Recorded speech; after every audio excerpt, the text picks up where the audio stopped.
எப்படி உங்கள் மொபைல்லையே உங்களோட ஆதார் கார்டு டவுன்லோட் பண்ணுறதுன்னு சொல்கிறேன். உங்கள் ஃபோனில் ப்ரௌசர் ஓப்பன் பண்ணிக்கோங்க.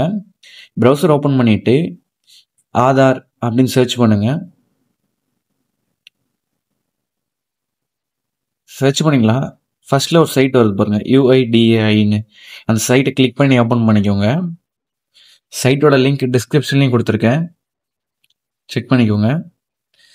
உள்ளே பார்த்தீங்கன்னா லாங்குவேஜ் கேட்குது. நான் இங்கிலீஷ் சூஸ் பண்ணிக்கிறேன்.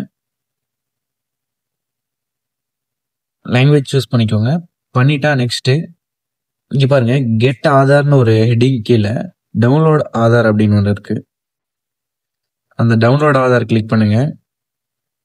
இப்போ உங்களுக்கு இந்த பேஜ் ஓப்பன் ஆகும். இந்த பேஜில் உங்களோட ஆதார் நம்பர் என்டர் பண்ணும். தென் அங்கே இருக்க கேப்சா என்டர் பண்ணும். உங்களோட கரெக்டான 12 டிஜிட் ஆதார் நம்பரை அதில் என்டர் பண்ணிக்கோங்க. சப்போஸ் ஆதார் இல்லைன்னா அந்த என்ரோல்மெண்ட் ஐடின்னு நீங்கள் ஃபஸ்ட்டு ஆதார் அப்ளை பண்ணப்போ ஒரு ஐடி கொடுத்துருப்பாங்களா, அதை வச்சு நீங்கள் பண்ணிக்கலாம். பக்கத்துலேயே என்ரோல்மெண்ட் ஐடி நம்பர் இருக்குல்ல, அதை சூஸ் பண்ணிக்கலாம், அதை வச்சு பண்ணிக்கலாம். இப்போ நான் ஆதார் நம்பரே போடுறேன். போட்டுட்டு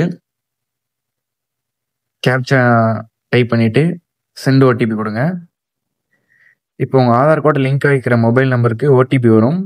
இந்த ப்ராசஸ் கண்டிப்பாக உங்களோட ஆதார் மொபைலோட லிங்க் ஆகிருக்கணும். சப்போஸ் லிங்க் ஆகலைன்னா நீங்கள் டவுன்லோட் பண்ண முடியாது. பட் நீங்கள் மேண்டட்டரியாக லிங்க் பண்ணி வச்சுக்கிறது பெஸ்ட்டு. இப்போ ஓடிபி ரிசீவ் ஆகும். இது கொஞ்சம் நார்மலாகவே லேட் ஆகும். இந்த சைடு கொஞ்சம் ஸ்லோவாக தான் இருக்கும். அவ்வளோதான், ஓடிபி வந்துடுச்சு. நான் ஓடிபி எடுத்து இங்கே என்டர் பண்ணிக்கிறேன்.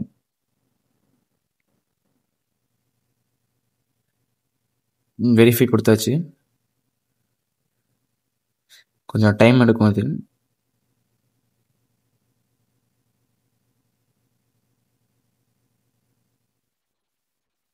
அவ்வளோதான், டவுன்லோட் ஆச்சு. இப்போ உங்களுக்கு டவுன்லோட்ஸில் போய் பார்த்தீங்களா இருக்கும். நான் அப்படியே ஓப்பன் கொடுக்குறேன். தென் இந்த ஃபைல் பாஸ்வேர்டு போட்டு அவங்க லாக் பண்ணியிருப்பாங்க.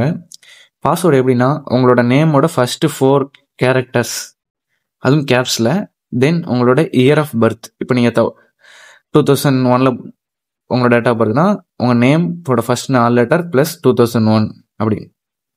இப்போ நான் போட்டுக்கிறேன். ஓப்பன் கொடுத்தா அவ்வளோதான். இப்போ நான் வந்துடுச்சு. இதை நான் எங்கேயாவது ஷேர் பண்ணணுன்னா பண்ணிக்கலாம். இப்போ இந்த பாஸ்வேர்டு எப்படி ரிமூவ் பண்ணுறதுன்னு தெரியலனா நான் நெக்ஸ்ட் ஒரு வீடியோ போடுறேன். அந்த வீடியோவில் பாருங்கள் நான் எப்படி பாஸ்வேர்டு ரிமூவ் பண்ணுறேன்னு சொல்லிடுறேன். இந்த வீடியோ யூஸ்ஃபுல்லாக நினைக்கிறேன். பிடிச்சிருந்தா லைக் பண்ணுங்கள், கூட எங்கள் ஃப்ரெண்ட்ஸ்க்கும் ஷேர் பண்ணுங்கள். தேங்க்ஸ் ஃபார் வாட்சிங்.